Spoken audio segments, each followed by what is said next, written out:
por mais que tenha alguém em dificuldades, por mais que tenha alguém acamado no hospital, nós glorificamos a Deus pela sua vida, porque a Bíblia diz que há esperança para todos aqueles que vivem. Portanto, nós acreditamos que ainda há uma oportunidade de Deus agir na sua vida.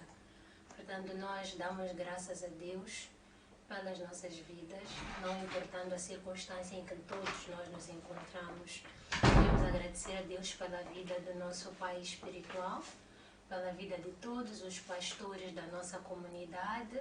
Somos muito gratos por tudo que eles fazem nas nossas vidas. Eles têm sido nossos pais, nossos professores, nossos mentores.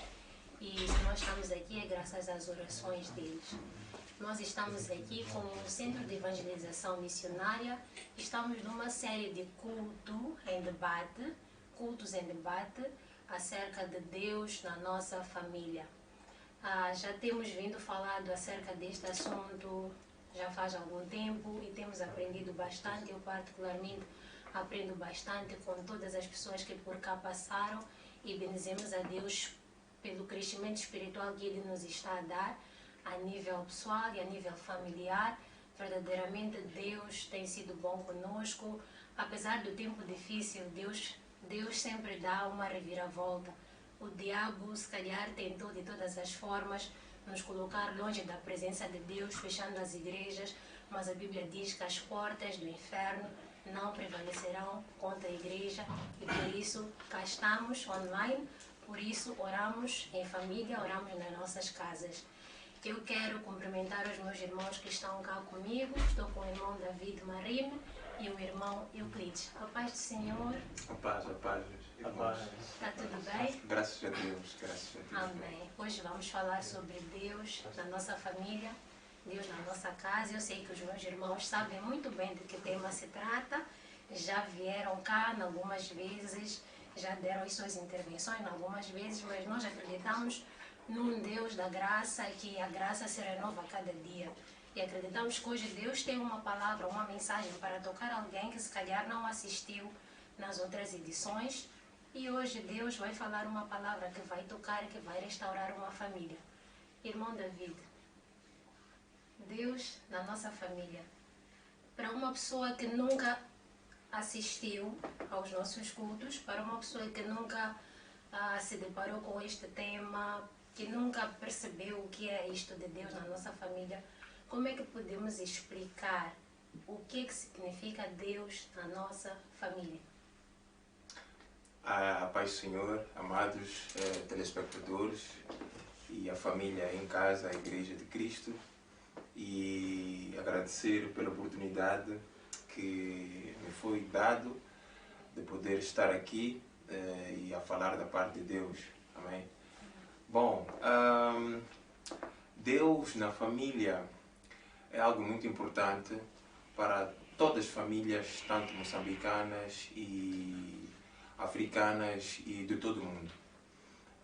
Ter Deus numa família é ter aquele que tem a capacidade de gerir uma família a fim da família ter a salvação. Amém? Nós temos um exemplo muito forte, que é a família que Deus criou no Jardim do Éden. Nós estamos a falar de Adão e Eva, que esta família estava dentro da presença de Deus. Esta família vivia a presença de Deus. Então, ter Deus numa família, numa casa, é ter a presença e o gozo do amor de Deus. Amém? E nós, na palavra de Deus, em Gênesis, nós percebemos que Adão e Eva, eles estavam rodeados de coisas boas, coisas estas que Deus criou por meio da sua palavra. Então, ter Deus numa família é ter a paz, é ter a conexão entre a palavra e Deus, é ter a capacidade de a cada dia conquistar a salvação, é ter a capacidade de viver o amor entre a família, a simplicidade, a alegria em Deus. Amém? Então, toda família que tem Deus, resumidamente, tem a presença de Deus que reflete-se no amor ao próximo. Amém. Glória a Deus. Afinal de contas, Deus é amor. Amém. E numa família onde tem Deus, nós verdadeiramente vemos o amor entre pais, filhos e irmãos e o amor para com o nosso próximo, vizinhos e os demais. Irmão Euclides, como é que podes definir Deus na nossa família? Glória a Deus. Paz Senhor a todos. Na linguagem econômico-legal, define-se que a família é a base da sociedade. Nós estamos a dizer que tudo aquilo que faz uma sociedade são as famílias que existem na Terra ou num determinado território econômico. Então compreendemos que quando nós queremos edificar uma casa ou levantar um edifício, nós procuramos fortalecer a base, procuramos fazer uma base forte a fim de que este edifício seja sustentável e duradouro. E que o objetivo pelo qual esse edifício é construído, ele se cumpra quando o edifício ele é estável, ele é forte. Então, Deus, ele também é um alicerce para a família. Amém? Então, estamos a dizer que se uma família ela está edificada em Deus, ela tem todo o alicerce necessário a fim de que ela seja uma família estável, uma família forte, e ela tem tudo aquilo que ela precisa para que ela possa cumprir os objetivos que todas as famílias têm na sociedade. Amém. Então estamos a dizer que uma família que não tem Deus é um perigo para a sociedade. Porque esta família, a qualquer altura, ela pode ruir. Da mesma forma como um edifício, quando não é edificado sobre uma base estável, firme, é um perigo para as demais pessoas. Uma família que também não está alicerçada em Deus é um perigo para a sociedade. Então estamos a dizer que Deus na família é a base, é o alicerce necessário para que a família viva e cumpra os desígnios para os quais ela foi estabelecida na sociedade. Amém. Mas será que podemos dizer, como uma família que não tem a presença de Deus, será que podemos considerar isto uma família?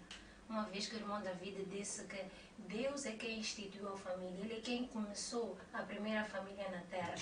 Portanto, esta família tem princípios que Deus colocou, estabeleceu para que eles seguissem. Agora, uma família ou um grupo de pessoas que nasceram, né, com o mesmo sangue, na mesma linhagem, mas não tem a presença de Deus, será que podemos considerar isto uma família? Se não estamos a ver lá os princípios ou os frutos de Deus no meio desta sociedade, podemos dizer assim. Muito obrigado. Bom, quando Adão e Eva pecaram diante de Deus, eles não deixaram de ser seres criados por Deus. Amém? Então, isso para dizer que o quê?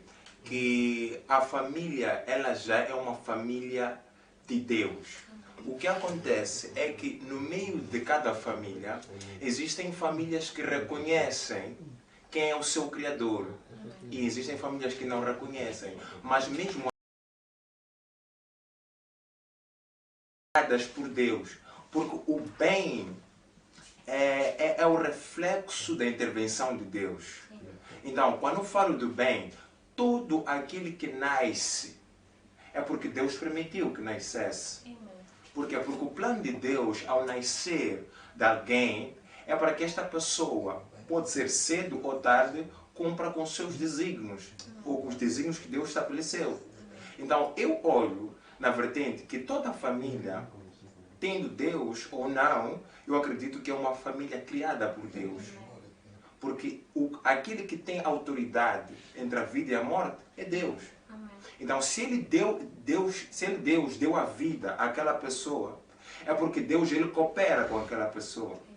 Ele é o Deus que está acima de todas as coisas. Ele é o Deus que opera coisas que nenhum homem pode operar. Então, nesta vertente, existem famílias que não seguem a Deus, mas a proteção divina, por serem pessoas geradas por Deus, existe lá. É por isso que, se nós fomos salvos, nós não fomos salvos na presença de Deus. Fomos salvos fora da presença de Deus. Então, se Deus não fosse um Deus de amor, quando é que nós teríamos a salvação que nós temos hoje? Então eu acredito que lá onde eles estão, onde não consideram a Deus, eles são pessoas de Deus, mas não conhecem a Deus. Amém, amém. Glória a Deus. Graças a Deus por Jesus Cristo, que é a nossa salvação. Se não fosse por Cristo, não teríamos famílias, não teríamos a oportunidade de termos esta segunda chance de Deus, que é a salvação, que é termos de volta a sua presença e a comunhão com Ele e voltarmos a ter estes princípios a serem estabelecidos nas nossas famílias. Exato, exato. Amém. Irmão Euclides, o que é que pode fazer com que Deus não esteja numa família? Amém. Glória a Deus. Acho que era mais fácil de responder o que é que pode fazer com que Deus esteja. Sim, sim. Mas na dimensão do Deus soberano não há nada que possa fazer para que Deus não esteja numa família. Porque a palavra do Senhor lá nos ensina em primeiro lugar que Deus é omnipotente, Ele é omnipresente, Ele é omnisciente. Amém. Então Deus Ele é o conhecedor soberano de todas as famílias. E Ele está presente em todas as famílias. Mas a Bíblia também nos ensina que Deus é amor. Então compreendemos que no lugar onde há Deus, há duas coisas que reinam. Amém? A primeira coisa é o amor e a segunda coisa é a paz. Então, aonde se cria um clima de desamor e um clima de guerras, não podemos dizer que vamos afastar Deus deste ambiente, porque a Bíblia diz que o Espírito de Deus se movia sobre a face das águas, mesmo quando havia trevas sobre o abismo. Isto é, havia caos quando Deus criou a terra, quando Deus criou os céus e a terra. Mas ainda assim Deus estava lá. Então, numa família onde há guerra, Deus pode estar lá. Mas nós compreendemos que não é algo que agrada a Deus. Deus está presente numa família em que há guerra na sua dimensão de Deus omnipresente. Mas na sua dimensão de Deus de amor, Ele quer criar alguma coisa naquela família. Ele está à espera de uma oportunidade para que Ele possa dizer a sua palavra lá dentro. Não há nada que seja capaz de afastar Deus de uma família. A verdade é que Ele diz, eu estou à porta e bato. Aquele que abrir, eu hei de entrar e de cear com Ele. Então Deus está ansioso. E a Bíblia diz assim, o que é que pode nos separar do amor de Cristo? Não é a nudez, não é a fome, não é a perseguição, não é o pecado, não é a altura, não é a largura, não é a profundidade. Então, não há nada que seja capaz de afastar Deus de uma família. Mas as famílias, elas podem estar tão preocupadas com as outras coisas que as suas atenções não se voltam para Deus. E Deus procura um espaço de operar naquela família, mas Ele não encontra. Então fica a parecer que aquela família retraiu a Deus, fica a parecer que Deus não está naquela família. Mas a verdade é que Deus está em todas as famílias. E Ele está à espera de uma oportunidade para falar em cada família. Em todo lugar onde alguém voltar os olhos para o céu e chamar a Deus em nome de Jesus Cristo de Nazaré, eu tenho a certeza que Deus, Ele se manifesta. Respondendo à pergunta de forma simples e direta, não há nada capaz de separar a Deus das nossas famílias. Amém. Portanto, o Espírito é disponível, mas a carne é fraca. Isso. Deus está disponível a todo tempo, a todo momento, a toda hora. Ele está aqui conosco, Ele está nas nossas casas, Ele está nas nossas famílias, mas porventura, por algum motivo, nós estamos distraídos a olhar para outras coisas. E neste ponto, nesta vertente, estando nós distraídos, estando nós preocupados, com muitas preocupações, como Jesus Cristo disse até a Marta, tu estás preocupada com muitas coisas, mas Maria escolheu a boa parte, que é estar aqui comigo. Portanto, o que é que pode realmente fazer com que Deus venha até nós? Eu percebi que é estarmos aos pés de Jesus Cristo, porque Ele é a porta. Ele é a porta, Ele é o caminho, a verdade e a vida. É estarmos aos pés de Jesus Cristo. Mas, irmão David pode desmistificar esta palavra, pode nos explicar o que é que significa fazer algo para que Deus venha à nossa família. Nós vimos em Lucas que Lázaro, ele subiu, Lázaro não, Zaqueu, ele subiu numa árvore alta que era para ver Jesus, e Jesus Cristo entrou na sua casa. O que é que nós podemos fazer para que Jesus Cristo, Deus, entre na nossa família? Bom, aí existe uma coisa muito importante que nós devemos ter. Existe um esforço divino e existe um esforço humano. E o esforço humano pode até não atrair a Deus. Amém? Por quê? Porque se existir algo que nós vamos dizer que é a base para Deus vir até a nós, nós estaremos a ser pessoas com uma capacidade de manipular a Deus. Ok? Tudo que nos vem é pela graça. Tudo que nos é concedido é pela graça. Então não existe um esforço que pode fazer com que Deus se atraia ou se mova em direção a nós. Se Deus vem, é porque a graça nos alcançou, é porque existe alguma coisa que Deus quer fazer, não que o homem fez para que Deus haja. Então, o que eu quero deixar aqui é que o teu esforço pode ser útil, mas a graça de Deus está acima do teu esforço. É por isso que, se formos a olhar para o esforço para ter a presença de Deus, podemos abrir uma sessão de reclamações. Deus, eu fiz tudo isso, mas o Senhor deu àquele que só chorou. Não trabalhou, não fez nada, mas o Senhor tocou a vida dele. Eu acho que é uma injustiça a Deus. Então, eu olho na dimensão da graça. Esta graça que não mede esforço, não mede nível econômico, financeiro, acadêmico, não mede nada. Está ali para agir do jeito que quer. É por isso que a salvação para a sociedade não veio porque a humanidade fez algo para Deus amar. O amor de Deus, quando começou, nenhum homem sabia. A Bíblia diz que Deus amou o mundo. Amou aonde? Estava nos céus. Estava no seu trono, na sua graça. De tal maneira que deu o seu único filho. Foi quando a humanidade compreendeu o amor de Deus na dimensão carnal. Para dizer que o quê? Que enquanto Deus amava o mundo, a sociedade não sabia e nem sentia o amor de Deus. Então, não havia nada, ou não houve nada que o povo fez para que recebesse Cristo. Então, o amor de Deus, resumindo-se em graça, faz com que o homem compreenda que não existe nada que pode fazer para atrair a Deus, a não ser Deus, na sua grandeza, se disponibilizar para o seu povo.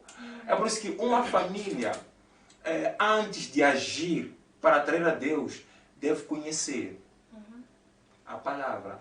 Conheceis a verdade e a verdade te libertará. Esta libertação vai nos levar a uma dimensão de agir mediante a palavra. Porque existe uma coisa que aconteceu. Foi porque a Eva quis, que fez com que o Adão perecesse também e fosse afastado do Éden. Sim. Então, as nossas ações podem se refletir nas coisas que a gente quer. Não o que Deus quer que a gente tenha. Existe uma diferença. O teu querer, irmão Cris, irmã Ságida, pode não ir de acordo com aquilo que tu precisas. Então, existem muitas famílias que, porque querem, acabam se afastando da intervenção da graça de Deus e não vivem a presença de Deus na sua casa. Então, é nesta dimensão que eu tento intervir ou explicar aquilo que a minha irmã Ságida esteve aqui a questionar. Amém. Portanto, isto remete-nos ao versículo que diz: a sua graça nos basta e o seu amor nos sustenta. Se não fosse pela graça e pelo amor de Deus, nenhum de nós estaria aqui, nenhum de nós seria chamado cristão. Amém. Amém. Irmão Euclides, nós sabemos que temos em muitas famílias cristãos, assim como nós.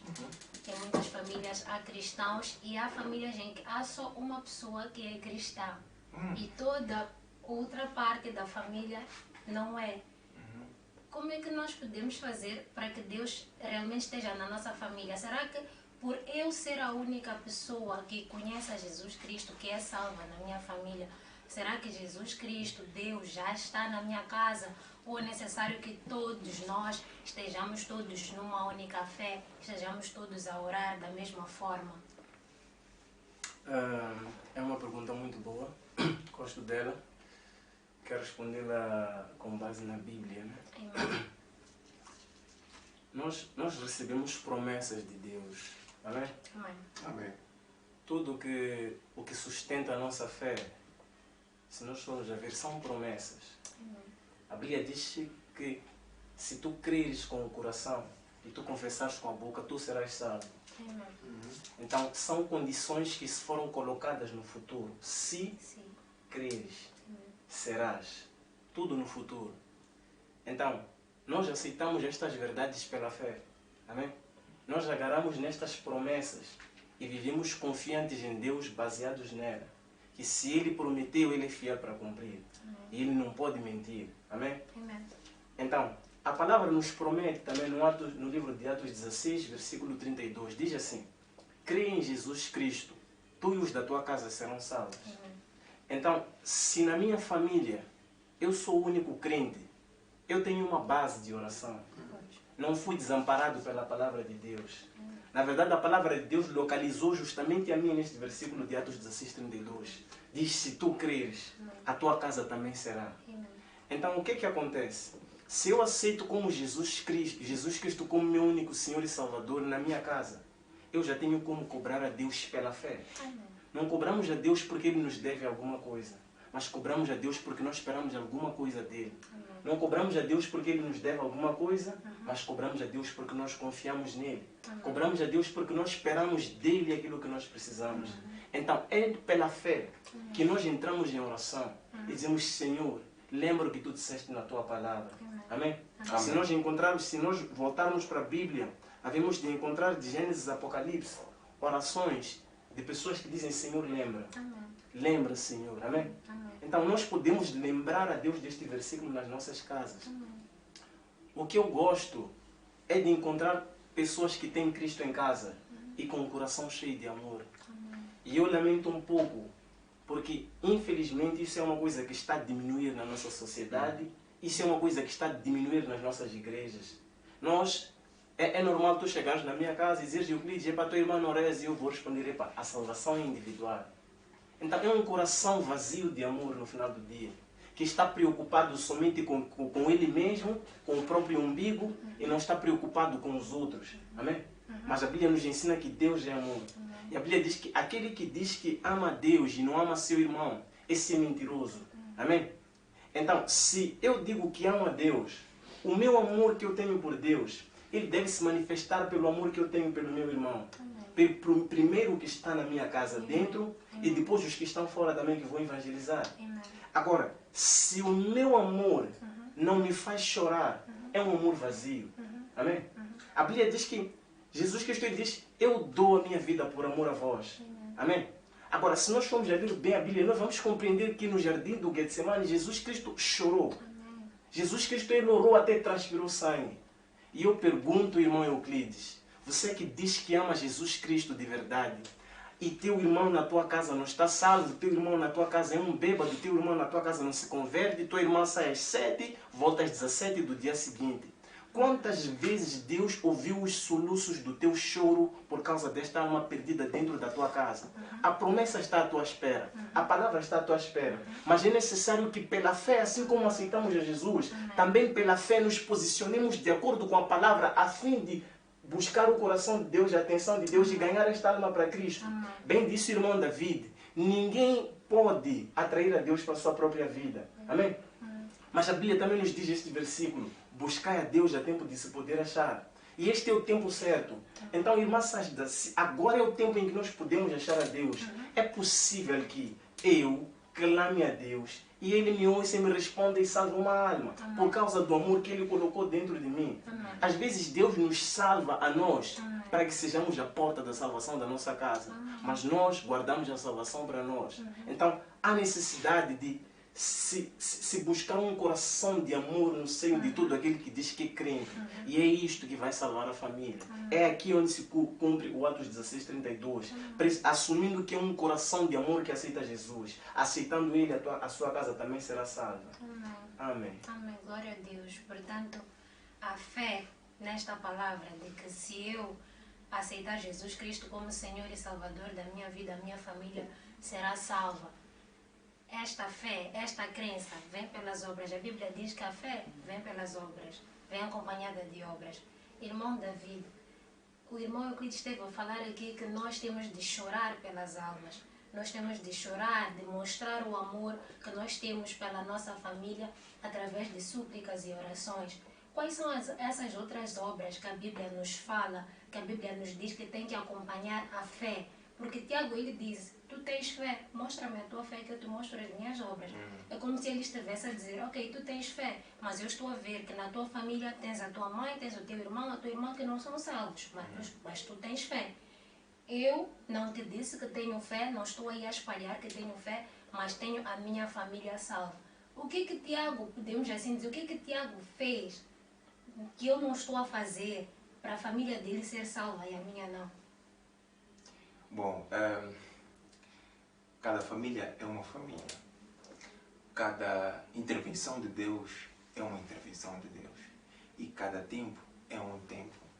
Bom, nós vamos nos frustrar muito quando queremos olhar para a família do meu irmão que se converteu em 1 ano e eu estou há 3 anos com a minha família e ninguém ainda não se converteu. Eu compreendo uma coisa muito, um pouco complicada, mas acredito que cada pessoa deve se posicionar e poder perceber como é que as coisas funcionam. Existem famílias que a salvação não será imediata. Você vai conhecer a Deus e pelo plano de Deus você vai ter que ficar 4 anos. E depois de 4 anos a tua família começará a vir à igreja. Então, existem vários critérios que Deus fala a cada pessoa. Isto na oração. O que Deus fala ao irmão Euclides não é o que Deus falará à irmã Ságida para a salvação das suas famílias. Neste caso, o que eu quero dizer é que cada pessoa, quando recebe a salvação de Deus, deve compreender como deve intervir na sua família. E ao orar a Deus, Deus vai dar uma revelação de coisas que tu não sabes, que surgiram antes do teu nascimento, que são altares, laços, que os antepassados fizeram, que isso reclama a família a não ter acesso à salvação. Para quê? Para que a tua oração não seja uma oração sem base, sem conhecimento, e que isso continuamente seja algo que vai te frustrar. Então, mediante a revelação de Deus, ligada às bases, os laços, você vai compreender que a dimensão espiritual da minha família é uma dimensão muito grande, que não digo que é impossível para Deus. Vamos descartar isso. Mas existem tempos que Deus nos coloca para nós compreendermos, para nós termos a experiência de como é que as coisas são na prática. Então, isso vai te levar a tanto tempo de oração. Nesse tempo de oração, coisas tu vais compreender. As pessoas da tua família vão ver o teu estilo de vida, a maneira como tu eras e como tu és. Isso vai trazer uma admiração a eles. E é um processo, até que um dia um se levante e pergunte: por que agora tu comportas-se assim? Porque existem coisas, meus irmãos, que não é falar, é agir. É por isso que Pedro tentou negar. Mas não, você anda como? Você fala como? Porque existem coisas, quando você conhece a Deus, essas coisas são notórias às pessoas. E vão te indagar. Tu agora, quando falas, já não és muito agressivo. Tu já não insultas. Tu já não se prostituis. Tu já não bebes. Afinal de contas, o que está acontecendo consigo, irmão Euclides?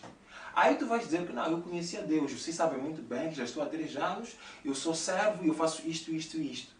Então, existe a dimensão do Espírito Santo, existe a dimensão do irmão Euclides. Faça a tua parte, que o Espírito Santo fará a parte dele. Então, aí é uma questão de conhecimento, paciência e a fé de que Deus fará. José, para que a família se prostrasse diante dele, levou muito tempo. Mas quando é que ele teve o sonho? E quando ele teve o sonho, o que a família lhe fez? Então, existem coisas que só o tempo é que vai trazer a salvação, que vai fazer com que todos reconheçam que o Deus que ele está a servir é um Deus verdadeiro, é um Deus que provê as coisas. Então não adianta nós queremos comparar porque aqueles da família X já se converteram.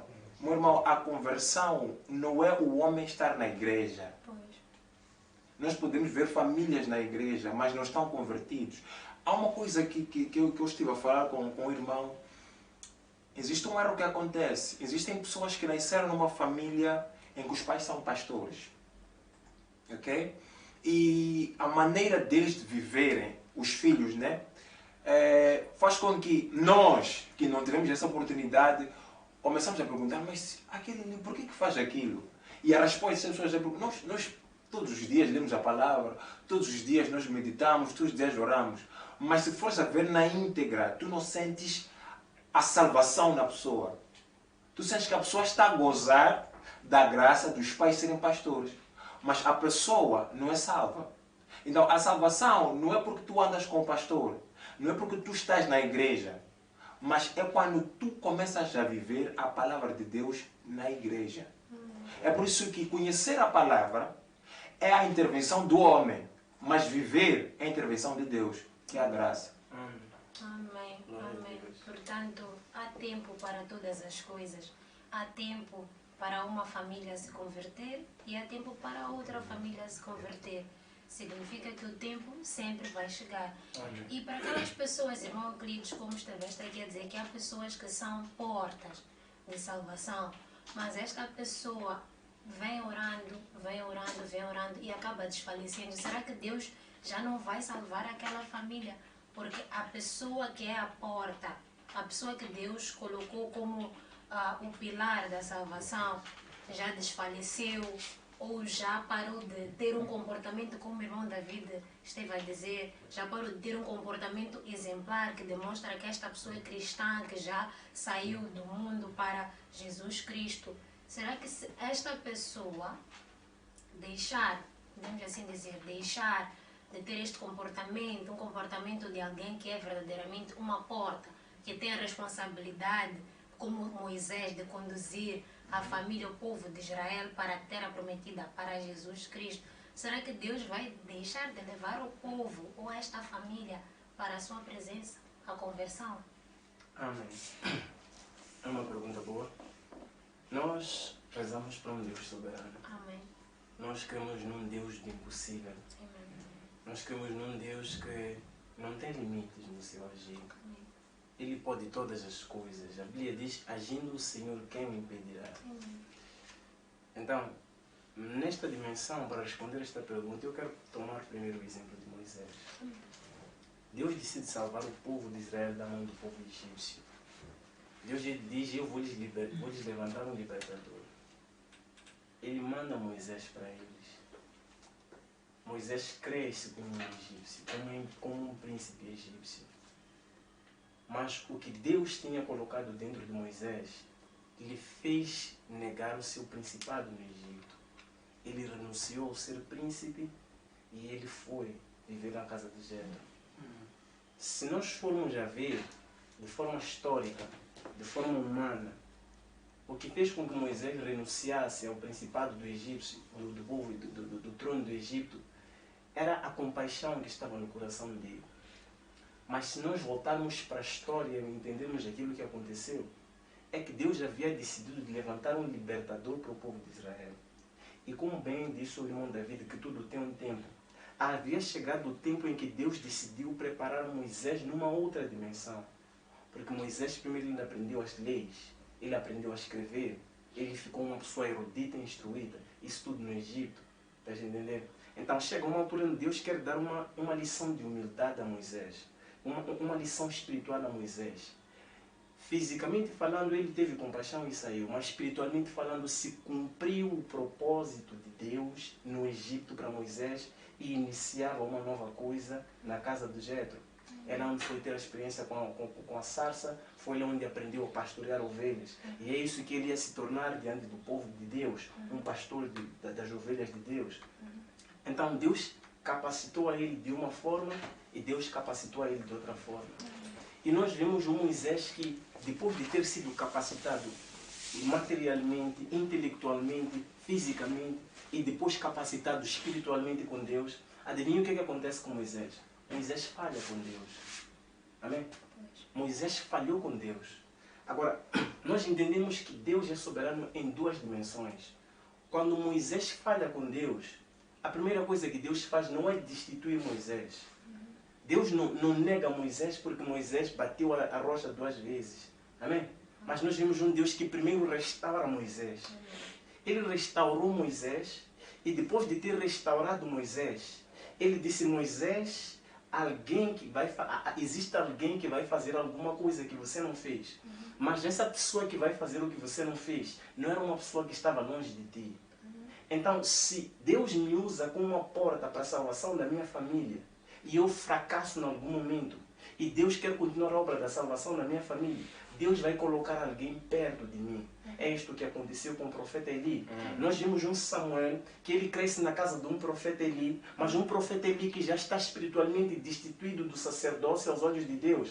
Então Deus levanta ele. E na casa de Eli, ao lado de Eli, é onde Samuel aprende tudo para dar continuidade àquilo que Eli ia fazer. Então Deus pode fazer 2 coisas. A primeira coisa que Deus pode fazer é restaurar este crente caído. Amém? A segunda coisa que Deus pode fazer é, além de restaurar este crente caído, mesmo que ele já não possa fazer mais nada, Deus levanta alguém no seu lugar. Mas este não vai perder a salvação se Deus decidiu salvar, porque Deus é soberano. Amém? Amém. Glória a Deus. Glória a Deus. É por isso que quando Moisés perdeu a vida, a Bíblia diz que um anjo de Deus e um anjo do diabo lutavam pelo corpo, porque Deus não deixou a Moisés. Deus, em momento algum, disse que Moisés não havia de herdar o reino dos céus. Simplesmente, Moisés já não cumpria os critérios que Deus estabeleceu para ele introduzir ao povo na terra prometida.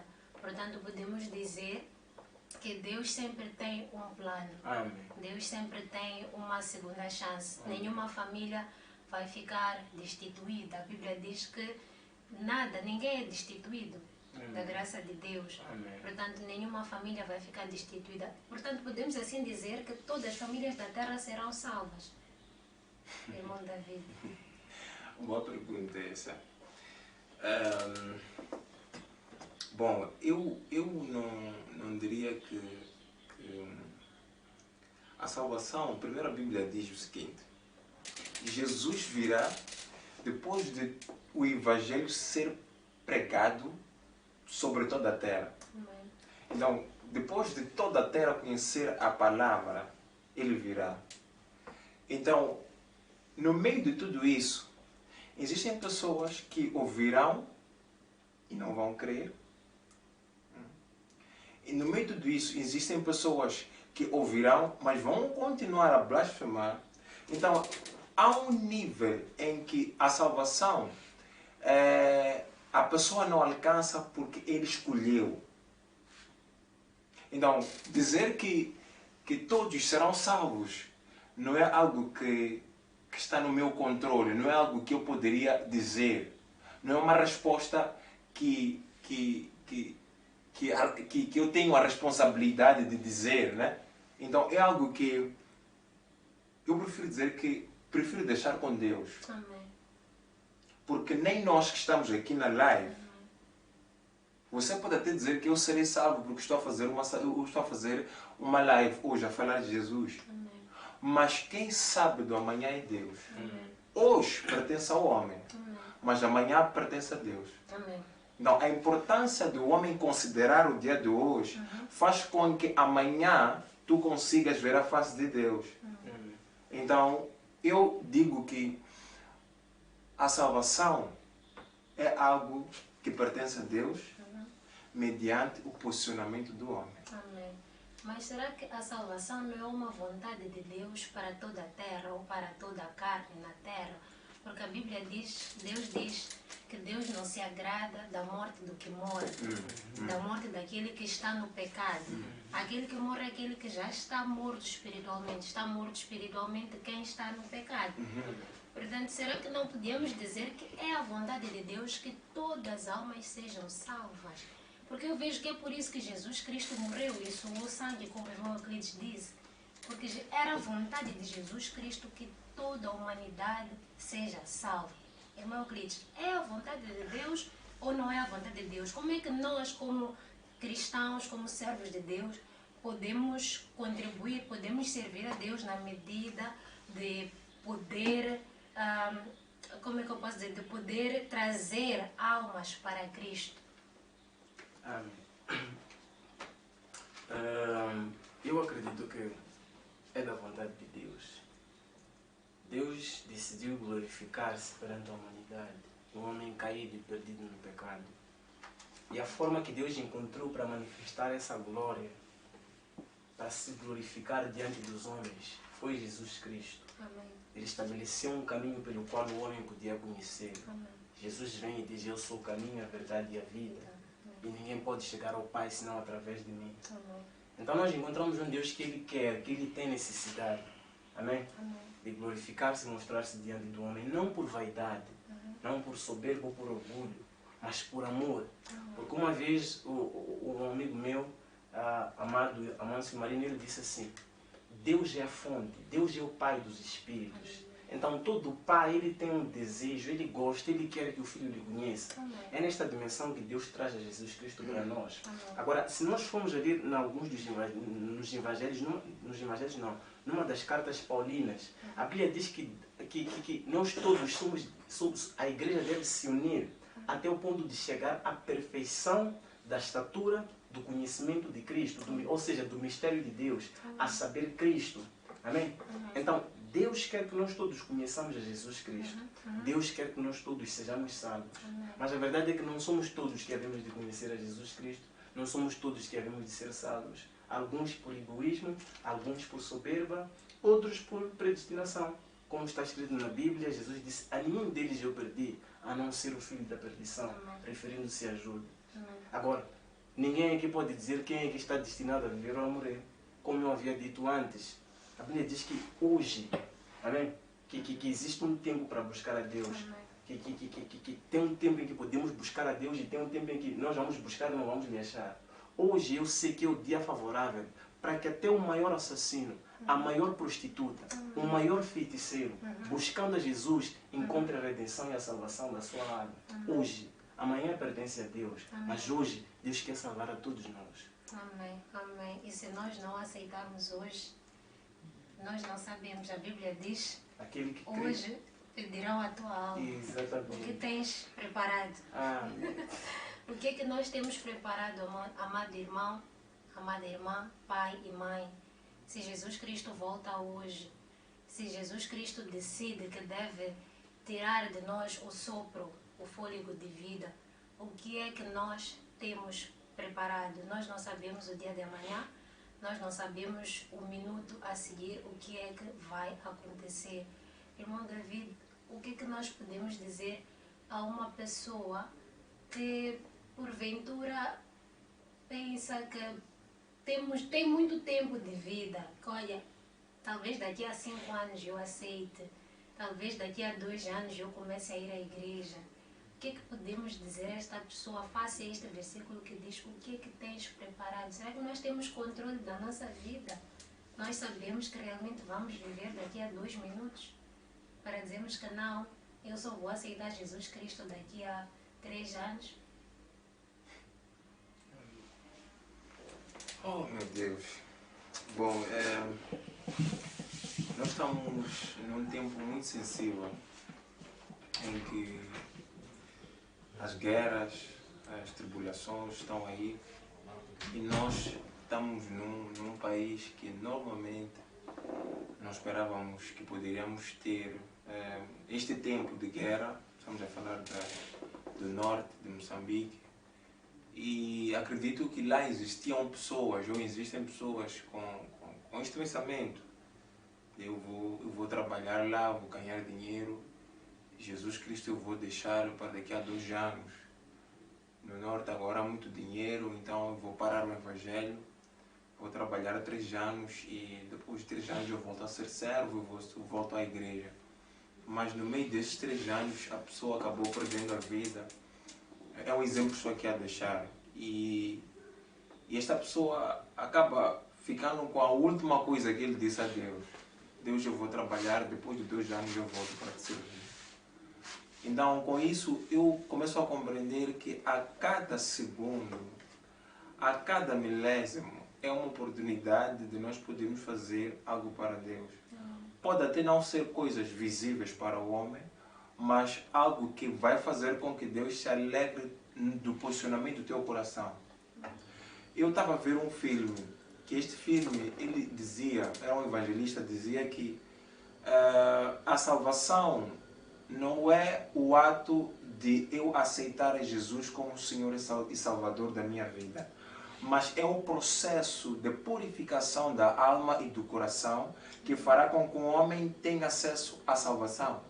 Então, existem coisas que não é porque tu fizeste e os homens viram que tu farás alguma coisa para Deus se alegrar, né? Mas é algo que vai talhar o teu interior.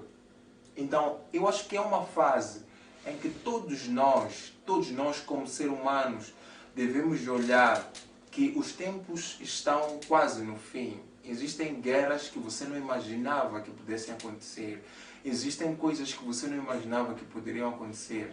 Agora as portas do templo foram fechadas, as pessoas estão se a perder, há guerras que tu não imaginas.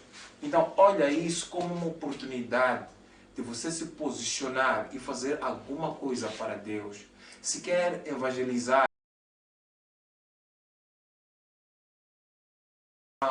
faça isso. Se quer continuar a meditar e ensinar as pessoas ao teu redor, faça isso, porque você não sabe quando, a que horas e aonde você irá deixar esta terra.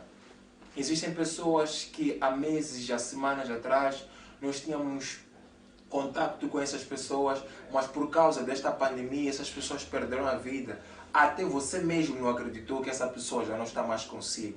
Então quer dizer que o quê? Que a morte é algo que todo ser humano, por mais que se esconda, por mais que tenha poderes, até que nível, não vai conseguir escapar.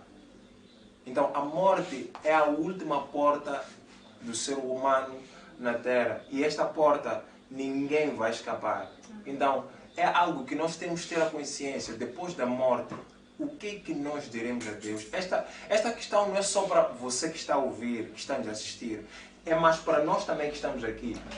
Porque a nossa intervenção não pode ser uma intervenção hipócrita, de você falar algo que você não está a fazer. Então é uma intervenção de você mesmo também aprender que eu preciso fazer algo para Deus. Ninguém é perfeito. Ninguém está aqui para julgar o outro. O julgamento é dado àquele que criou os céus e a terra. Ele é quem tem o direito de julgar. Então nenhum homem tem o direito de julgar. Então nesta fase, meus irmãos, minhas irmãs, vamos nos concentrar em Deus. As tribulações, como disse o nosso Pai Apóstolo, elas não vão melhorar. A cada dia nós estamos a viver coisas piores.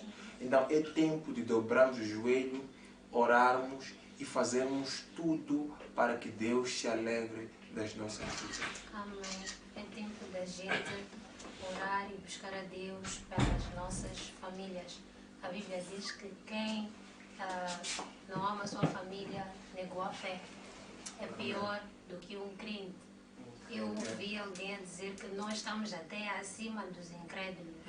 A pessoa que se diz cristã, mas não ama a sua família, não cuida da sua família, não ora pela sua família, essa pessoa é pior do que um incrédulo. Irmão, queridos, nós estamos mesmo no final do nosso culto. Que mensagem é que pode deixar para as famílias que estão em casa neste tempo de pandemia, para que possamos cada vez mais nos aproximarmos de Deus e para que possamos atrair cada vez mais a presença de Deus nas nossas casas? Amém. Muito obrigado. Eu quero responder esta questão talvez para 2 ou 3 pessoas de forma diferente. Tem um versículo aqui na Bíblia, no livro de 1 de Coríntios, acho que é 16, versículo 17 ou 15, deixa-me ver se é. 1 de Coríntios, bem, não encontro agora o versículo. Desculpa, é 1 Coríntios 16, versículo 19. Assim diz a palavra do Senhor. Amém. As igrejas da Ásia vos saúdam. Saúdam-vos afetuosamente no Senhor Áquila e Prisca, com a igreja que está em sua casa. Amém? Então, o conselho que eu quero dar, primeiro vai para aqueles que são crentes, para as famílias que já aceitaram a Jesus Cristo como seu único Senhor e Salvador. Agora que as igrejas fecharam, muitas famílias estão a lamentar, muitas pessoas estão a lamentar, já não podemos ir à igreja, já não podemos cultuar, e não há um encontro nas famílias. Eu queria exortar e aconselhar esta família cristã que já aceitou a Jesus Cristo como seu único Senhor e Salvador, ou a todo chefe de família que já aceitou a Jesus Cristo, ou a todo aquele que sabe que exerce influência sobre a sua família, que já aceitou a Jesus Cristo como seu único Senhor e Salvador, que reúne na sua casa pessoas. Amém? E quando digo reúne na sua casa pessoas, não me refiro aos vizinhos, refiro-me literalmente aos membros da casa, literalmente aos membros da família. Que façamos cultos em família. É um conselho que eu dou. Chama os membros da tua casa, reúna eles, convida-os a orar, convida-os a adorar a Deus. Dê-lhes uma palavra de fortalecimento, uma palavra de encorajamento, uma palavra, amém? A Bíblia diz que a palavra de Deus, o Evangelho de Cristo, é o poder de Deus para a salvação. Amém. Não sabes o que Deus vai usar na tua boca para salvar alguém que está na tua casa. Se tens autoridade, se tens influência na tua casa, usa dessa autoridade, usa dessa influência. Reúne os teus familiares e convida-os a um culto. A segunda vai para aquele que é ele o único sozinho em casa que aceitou a Jesus. Se você já orou 10 anos, 3 anos, 7 anos, ou mais tempo do que isso, o meu conselho é, continue orando, amém? Continue orando, Deus vai ouvir. Tem um jovem na Bíblia que era o único convertido na sua casa, chama-se Cornélio. A Bíblia diz que as ofertas dele, amém? E as orações dele subiram até o trono de Deus. Então, você não sabe qual é a medida das tuas orações no trono de Deus. Você não sabe qual é a medida da tua dedicação, da dedicação do teu afeto, do teu amor no trono de Deus. Talvez seja hoje, talvez seja daqui a mais 2 anos, mas é mais perto a salvação do que quando você aceitou a Jesus. Então eu te aconselho, continue orando pela tua família, continue orando pelos teus irmãos, continue orando para a tua casa. E a última mensagem eu dirijo mesmo é para aqueles que ainda não aceitaram a Jesus Cristo como seu único Senhor e Salvador. A Bíblia diz que aquele que crê nele, Jesus Cristo, não é condenado, mas aquele que não crê nele já está condenado. E a condenação é que a luz veio ao mundo e o mundo amou mais as trevas do que a luz. Se você não aceitou a Jesus Cristo como teu único Senhor e Salvador, não importa a tua sabedoria, não importa o pretexto que você vai usar, o inferno está à tua espera. E como bem dissemos aqui, desculpa se estou a ser duro na mensagem, e como bem falamos aqui, ninguém controla o amanhã. Tem um jovem de 21 anos que saiu para comprar crédito. Eu acho que ele tinha planos para se encontrar com a namorada dia seguinte ou para ir à faculdade outro dia. Mas o chapa subiu no passeio, ele estava bem comportado a andar no passeio. O chapa subiu no passeio e lhe tirou a vida, lhe suprimiu a vida. Ele tinha planos, ele tinha sonhos, ele tinha desejos e vontades, coisas que ele queria fazer, mas ele morreu. Se é um dia que você pode aceitar a Jesus Cristo e poupar a sua alma do inferno, esse dia é hoje. Se aquele jovem naquele dia não tinha Jesus Cristo como seu único Senhor e Salvador, não importa se ele era boa pessoa, não importa se ele tinha boas obras, não importa se era muito bonito ou se tinha um futuro promissor, o inferno vai lhe receber, amém? Mas Deus não fez um homem para ir ao inferno, Deus não fez o homem para viver no inferno. Mas Deus fez o homem para viver com Ele na eternidade. Aceita Jesus Cristo, porque Ele é o único caminho de te levar a Deus. Amém. Amém. Glória a Deus. Muito obrigada, meus irmãos. Portanto, busquemos a Deus enquanto se pode achar. Amém. É agora que podemos achar a Deus para as nossas vidas. É agora que podemos achar a Deus para as nossas famílias. Ninguém veio sozinho aqui na terra. A Bíblia diz que Deus viu que Adão, que não era bom que o homem estivesse só. Por isso criou uma adjuntora, sim, para que fizesse uma família. Por isso Deus disse, frutificai-vos, para que eles formassem uma família. Portanto, sempre desde o início Deus teve o plano de criar famílias. Deus não quis que Adão fosse salvo sozinho, que Adão fosse sozinho. Portanto, busquemos a Deus enquanto que podemos achar. Obrigada, agradecemos a Deus pela vida de cada um que esteve do outro lado, agradecemos a Deus pela vida de todos que ainda vão acompanhar a este culto e nós queremos desejar Que Deus realmente esteja nas nossas famílias, que Deus nos seja favorável e que a paz do Senhor esteja com todos nós. Em nome de Jesus. Amém. Amém. Quero saudar a vida do meu pai, apóstolo Daniel Baruani, aos meus irmãos Manuel Puti, Amácio Marino e aos demais. Antes de desligar, Pedro, estou a pedir, como parabéns, gostei. Gostei, minha informação é top. Estou a pedir, gravarem para mim um vídeo chamado de 1 minuto e meio, cada conferência de amanhã. Preciso os 3. Conferência de amanhã? As 12. Que conferência? Evangelismo no fogo, 16. Quarta-feira. Quinta.